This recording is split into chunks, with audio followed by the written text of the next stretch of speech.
তাণ্ডবের রোমান্টিক গান কই ভাই? আমরা তো অনেকদিন ধরে আশা করছিলাম যে তাণ্ডবের রোমান্টিক গান দেখবো, এবং কি মহেন্দ্র সোনি নিজেও একটা পোস্ট করছিলেন যে তাণ্ডবের রোমান্টিক গানের এডিটিং চলতেছে, এবং কি রাহেন রাফি নিজেও একটা কমেন্ট করেছিলেন যে মহেন্দ্র সোনি দা তাণ্ডবের গান কি দিব না দিবেন কবে? তো এইভাবে একটা প্রশ্ন করেছিল। তো এটা নিয়ে আমরা অনেক অনেক এক্সাইটেড হয়ে গেছিলাম, কারণ মেগাস্টার শাকিব খানের সাকিবিয়ান দল যেটা আছে, আমরা যারা সাকিবিয়ান আছি, এবং কি তাণ্ডব টিমের যেটা দ্বন্দ্ব ছিল, তাণ্ডব বয় করছিল, সেটা ফাইনালি এখন মিটে গেছে, এবং কি 3 তারিখে সেটা ভাই পাক্কা পাক্কি মিটে যাবে। তো এই মিটে যাওয়ার পরে থেকে তাণ্ডবের রোমান্টিক গান নিয়ে আমরা প্রচুর প্রচুর এক্সাইটেড যে তাণ্ডবের রোমান্টিক গান কবে আসবে। তো তাণ্ডবের রোমান্টিক গান আদৌ কি আসবে, সিনেমা রিলিজ হওয়ার পরে আসবে? তো এই বিষয়ে কিছু আলোচনা করব এই ভিডিওতে, তো আমার সঙ্গেই থাকো। তো হেই গাইস, আমি সফর।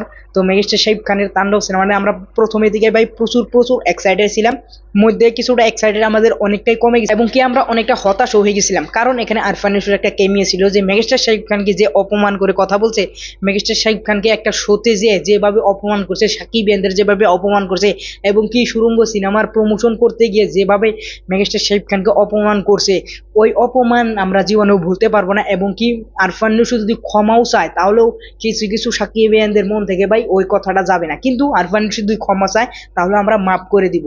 তো সেই কারণে আরফান নিশো ক্ষমাও চায় নাই, সেই কারণে আমরা তাণ্ডবকে বয়কট করেছিলাম।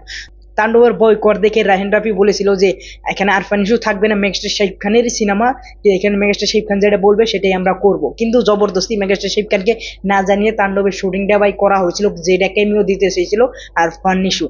তো সেই কারণে তাণ্ডবের ভাই অনেক অনেক নেগেটিভ, এবং কি আমরা বয়কটও করে ফেলেছিলাম। তো সেই কারণে তাণ্ডবের কোনো রোমান্টিক বা তাণ্ডবের কোনো মেটেরিয়াল বা তাণ্ডবের কোনো প্রমোশনাল মেটেরিয়াল দেয় না, এটা রাহেন রাফি নিজে জানিয়েছেন, কারণ তাণ্ডবের যেটা টাইটেল ট্র্যাক আছে, ওই টাইটেল ট্র্যাকটা ভাই অনেকটাই ডাউন হয়ে গেছে, এবং কি আমি নিজে টাইটেল ট্র্যাক নিয়ে ভিতরে কথা বলি না। তো টাইটেল ট্র্যাকটা নিয়ে আমি জলদি একটা ভিডিও বানাবো যে আমার কাছে কেমন লাগছে।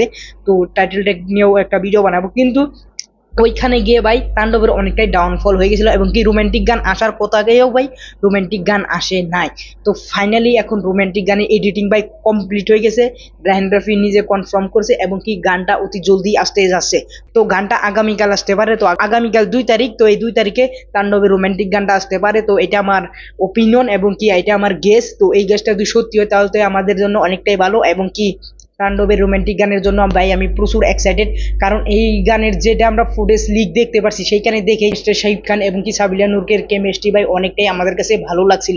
তো সেই জন্য এই তাণ্ডবের রোমান্টিক গানে আমি প্রচুর প্রচুর এক্সাইটেড, এবং কি তোমরা কতটা এক্সাইটেড সেটা অবশ্যই বলে যাবে। এটা অবশ্যই বলে যাবে যে নিশু যদি ক্ষমা চায় মেগাস্টার শাহিদ খানের কাছে, তাহলে কি পরবর্তী নিশুর কোনো সিনেমা তোমরা দেখবে হলে যে, সেটা অবশ্যই কমেন্ট করে বলে যাবে। আর যদি আমার এই ভিডিও তোমাদের কাছে একটুকেও ভালো লেগে থাকে, তাহলে অবশ্যই চ্যানেলটা সাবস্ক্রাইব করবে। পরবর্তী ভিডিওতে দেখা হচ্ছে। Thanks for watching, by.